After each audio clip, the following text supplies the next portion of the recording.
Today, we're going to break down 7 important ways to protect your health if you've been diagnosed with kidney damage. And the very first thing you should focus on is reducing your salt intake. But before we get into that, it's important to understand what your kidneys actually do and why they are so essential to keeping your body healthy. You have 2 kidneys, and they act like your body's natural filtration system. Their main job is to clean and filter your blood. These organs sit toward the back of your body, one on each side of your spine, just beneath your rib cage. If you place your hands around your lower ribs and move them toward your back, your kidneys are located right underneath that area. Every drop of blood in your body passes through these kidneys. While filtering your blood, they carefully control important substances called electrolytes. These include sodium, potassium, chloride, calcium, phosphorus, and magnesium.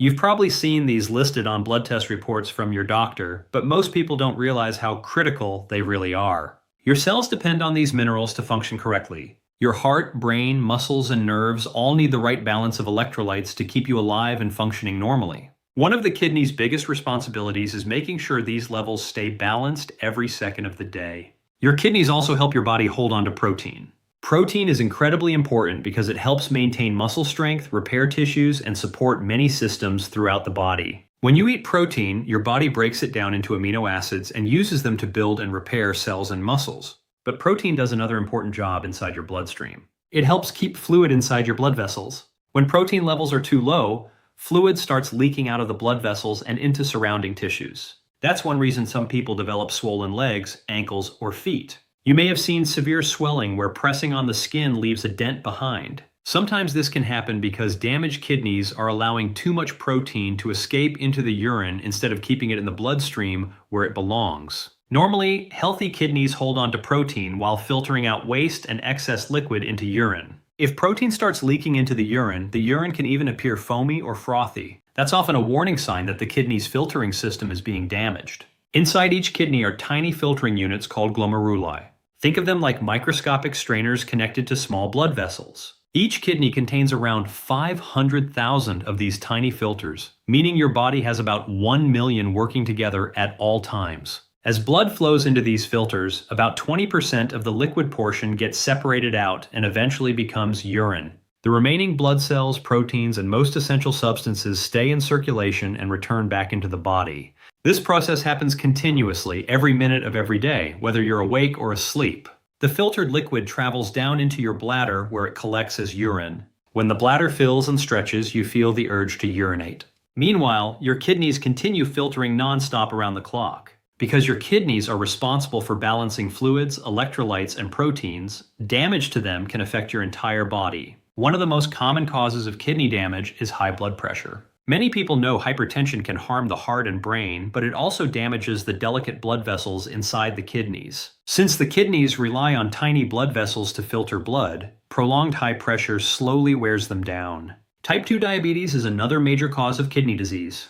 Elevated blood sugar damages blood vessel linings throughout the body, including those inside the kidneys. This damage often develops slowly over many years, which is why diabetic kidney disease can progress silently for a long time before symptoms appear. Certain medications can also be toxic to the kidneys. Some infections may spread and injure kidney tissue as well. In severe cases, blood clots can block blood flow to parts of the kidney, causing sudden damage similar to a stroke inside the kidney itself. When the kidneys begin failing, they may struggle to remove excess fluid properly. Electrolytes can become dangerously imbalanced. High potassium levels, for example, can interfere with heart rhythm and become life-threatening. Fluid can also build up in the body, increasing swelling and placing extra stress on the heart. Another important thing many people don't realize is that kidneys help regulate blood pressure through hormone production. When the kidneys are damaged, these hormone systems can become disrupted, causing blood pressure to rise even higher. That creates a dangerous cycle where high blood pressure damages the kidneys, and damaged kidneys make blood pressure worse. One of the biggest problems with kidney disease is that it often develops quietly. Early kidney damage usually causes no pain and no obvious symptoms. You may feel completely normal while damage slowly progresses in the background. Over time, though, warning signs may begin appearing. Changes in urine color are one of the first things people notice. Healthy urine is usually clear or pale yellow. Dark urine, brown-colored urine, blood in the urine, or visible clots can all signal a serious problem involving the kidneys or urinary tract. At that point, doctors usually perform blood tests and urine tests to evaluate kidney function. Additional imaging tests like ultrasounds, MRIs, or contrast dye studies may also be used to examine blood flow and identify damaged areas within the kidneys. The important thing to remember is that your kidneys are deeply connected to the health of your entire cardiovascular system. The tiny filters inside the kidneys are specialized blood vessels, so anything that harms circulation can also harm kidney function. That's why taking care of your blood pressure, blood sugar, hydration, and overall health is so important when protecting your kidneys. And if you've already been diagnosed with kidney damage, making lifestyle changes early can make a huge difference in slowing further decline and protecting the rest of your body. What I really want you to understand is that kidney disease can develop very quietly. Most people don't realize anything is wrong until the warning signs become impossible to ignore. Often the first thing that shocks people is a major change in their urine color or other unusual symptoms, and that's usually when they finally go see a doctor. At that point, the doctor will normally order blood work, urine testing, and sometimes imaging scans to figure out what's happening inside the kidneys. Based on those results, they'll decide the next steps for treatment. I'm explaining this because I want you to understand how doctors actually approach kidney problems and how serious the process can become. Once kidney damage is confirmed, your regular doctor will usually involve a nephrologist, which is a specialist who focuses specifically on kidney disease. This is important because kidney failure is not something you should try to manage casually or handle alone. A kidney specialist understands how to identify the root cause, monitor the damage, and guide recovery as carefully as possible. Remember, your kidneys are responsible for filtering fluids, balancing electrolytes, controlling protein levels in the blood, and even helping regulate blood pressure through hormone production. When those filters stop working correctly, the effects don't stay isolated to the kidneys. Other organs can begin suffering too. It becomes a chain reaction throughout the body. The goal of treatment is always to help the kidneys recover if possible. But in some situations, the damage is severe or healing takes a very long time. That's when doctors may use dialysis. Most people have heard the term before, but dialysis is basically an artificial filtering system. Since damaged kidneys can no longer clean the blood efficiently, doctors temporarily redirect the blood through a machine that performs the filtering job instead. This can happen in a clinic, medical center, or sometimes even at home, depending on the type of dialysis being used. The machine helps remove waste, extra fluids, and dangerous electrolyte buildup while giving the kidneys a chance to heal. If someone reaches the point of needing dialysis, the kidney disease has usually become very advanced. At that stage, every possible effort is made to protect whatever kidney function remains. Unfortunately, there are cases where the kidneys cannot recover enough to support the body. When that happens, doctors may recommend a kidney transplant. That means replacing the damaged kidney with a healthy donor kidney. Years ago, this sounded almost unbelievable, but today kidney transplantation has become a standard medical procedure with very good success rates. Still, nobody wants to reach that point if it can be avoided. That's why taking care of your kidneys early is so important. Kidney problems often build silently, but once symptoms become obvious, medical intervention usually becomes necessary very quickly. Now this brings us back to food and lifestyle, because while hospitals and specialists handle the medical side, the choices you make every day at home matter just as much. One of the biggest things you can do is reduce your sodium intake. Too much salt places extra stress on the kidneys. High sodium raises blood pressure, and higher blood pressure forces more blood through the kidney filters at stronger pressure. Imagine the difference between a gentle stream of water from a faucet and a powerful fire hose. Damaged kidneys already struggle to filter blood properly, so adding more pressure only makes their job harder. That's why people with kidney disease are usually told to avoid heavily salted foods. Ultra-processed foods are some of the biggest offenders. Packaged soups, chips, frozen dinners, processed snacks, instant meals, and heavily seasoned products often contain massive amounts of sodium. Manufacturers use salt because it improves flavor and helps preserve food longer. Restaurant meals can also contain surprising amounts of sodium. Professional chefs know salt makes food taste better, so restaurant dishes are often loaded with it. If you have kidney disease, it's smart to ask for low-sodium preparation whenever possible. The second major dietary issue is red meat. Diets heavy in red meat can place additional stress on damaged kidneys. Red meat digestion can produce waste compounds like uric acid and TMAO, and these substances must be filtered out by the kidneys. If the kidneys are already compromised, processing those extra toxins becomes even harder. That's why many kidney specialists encourage people with kidney disease to shift toward more plant-based meals. Plant foods provide fiber, antioxidants, and beneficial compounds without creating the same burden on the kidneys. But there's an important catch here. Even some healthy foods need to be limited when kidney function declines because the kidneys may no longer regulate certain minerals properly. One major example is phosphorus. Healthy kidneys remove excess phosphorus from the body, but damaged kidneys struggle to do that. As phosphorus builds up in the bloodstream, it starts pulling calcium out of the bones. Over time, this weakens bone strength and can contribute to osteoporosis.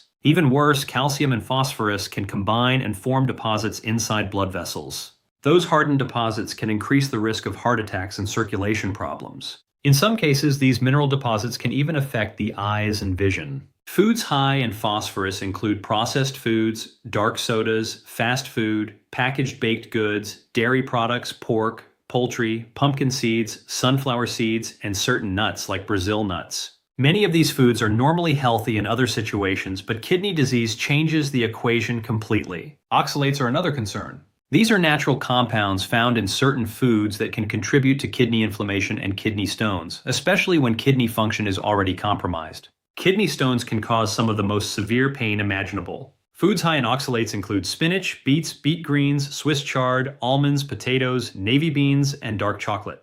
Normally, these foods have many health benefits, but when the kidneys are damaged, large amounts of oxalates can make things worse. Potassium is another mineral that requires careful monitoring. Your kidneys are responsible for maintaining safe potassium levels in the blood.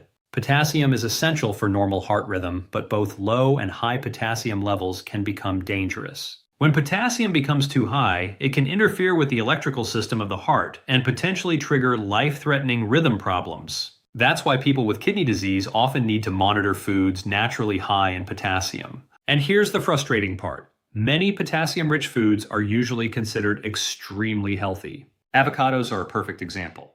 They're loaded with fiber and beneficial nutrients, but for someone with advanced kidney disease, too much potassium can become risky because damaged kidneys may not be able to clear the excess properly. This is why kidney nutrition can feel so complicated. Foods that are healthy for the average person may not be safe when kidney function is impaired.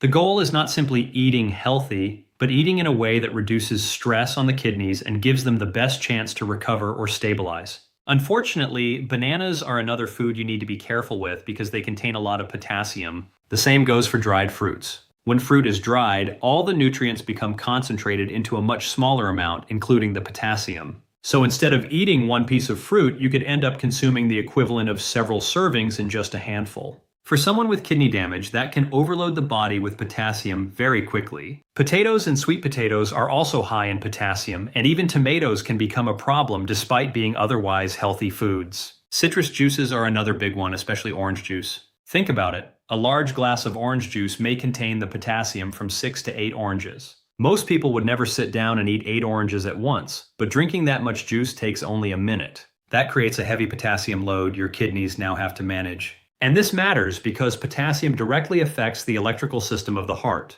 Your kidneys normally regulate potassium levels very carefully, but damaged kidneys may lose that ability. Too little potassium can cause serious problems, but too much potassium can become even more dangerous because it may trigger life-threatening heart rhythm disturbances. Low potassium, also called hypokalemia, can lead to abnormal heart rhythms, low blood pressure, dizziness, numbness, tingling, muscle twitching, cramps, weakness, and even constipation. Some people feel extremely drained and fatigued when potassium drops too low because muscles and nerves rely on proper potassium balance to function.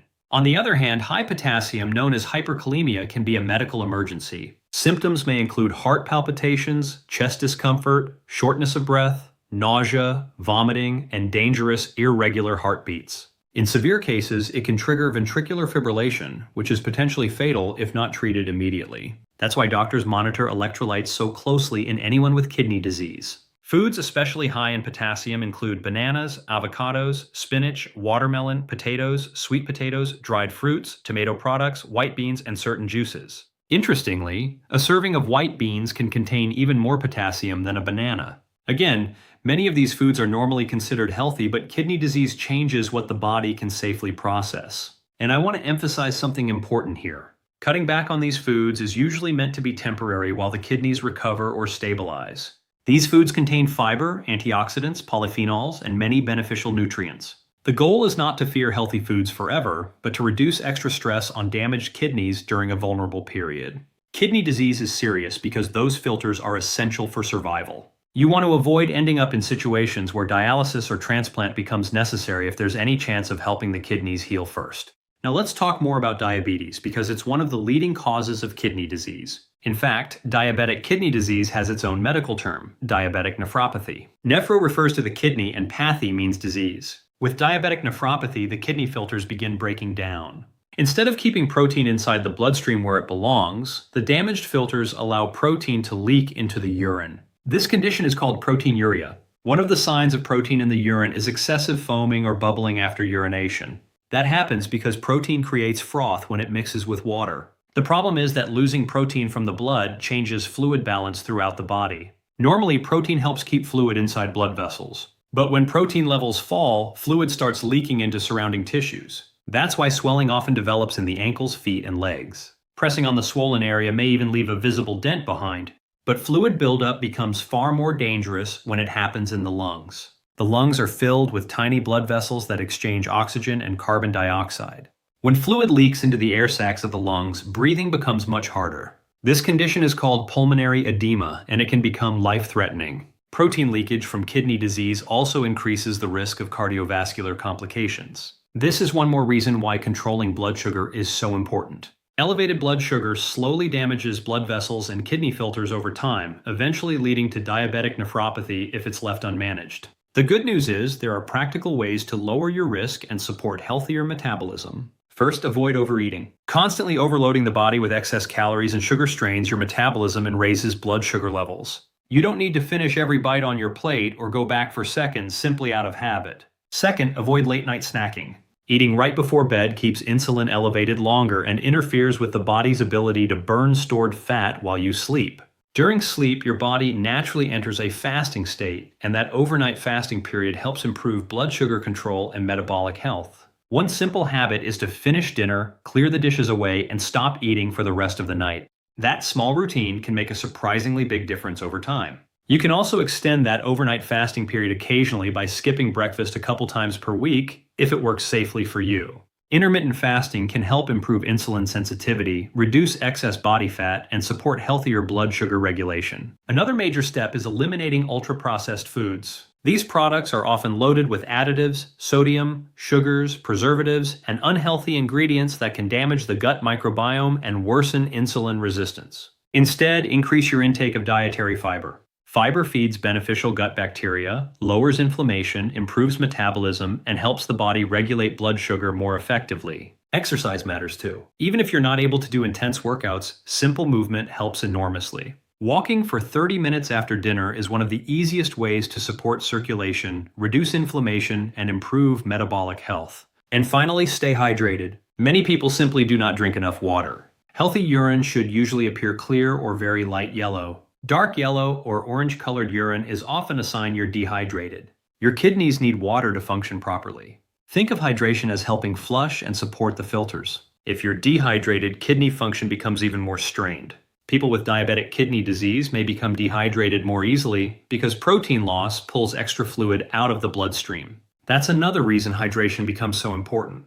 At the same time, alcohol should be limited or avoided because it promotes dehydration, raises blood pressure, and introduces additional toxins the kidneys must process. Damaged kidneys are already under enough stress without adding more burdens. And despite what you may hear online, there is no single superfood that magically repairs kidney disease. Anti-inflammatory foods and antioxidants can certainly support healing, but the real priority is reducing the substances that overload damaged kidneys. That means temporarily cutting back on foods high in sodium, potassium, phosphorus, and oxalates while giving the kidneys the best possible environment to recover. Most importantly, if you've been diagnosed with kidney disease or kidney damage, work closely with your doctor and a kidney specialist. Don't skip appointments, follow up on blood work, and monitor kidney function regularly. Blood tests are one of the best ways to track how well those filters are still working. Kidney disease is serious, but early action, careful monitoring, and the right lifestyle changes can make a major difference. Hopefully this information helps you better understand how important your kidneys really are and why protecting them should never be ignored. Thanks for spending this time with NanoNexus Science, and I'll see you in the next video.